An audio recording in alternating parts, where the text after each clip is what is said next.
temos ajudado, nós temos agora a Brandinei, novo, e foi aprovado dia 30, nós precisamos de mais de vocês.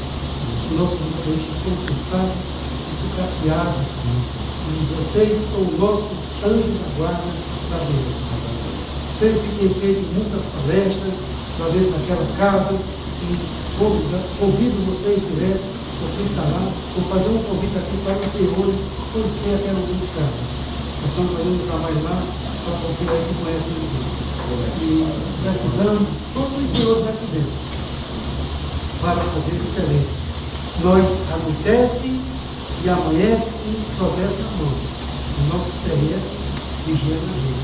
A gente tem orgulho, como tem orgulho de ter uma terreira tão linda, maravilhosa e honesta no nosso estado de Rio. Estou me apresentando agora como diretor da Federação do Agora, que é a FETONOS, que é a Federação do Transporte. Então, nós estamos de parabéns com nossos motoristas e com a nossa polícia terrena. Muito obrigado e sucesso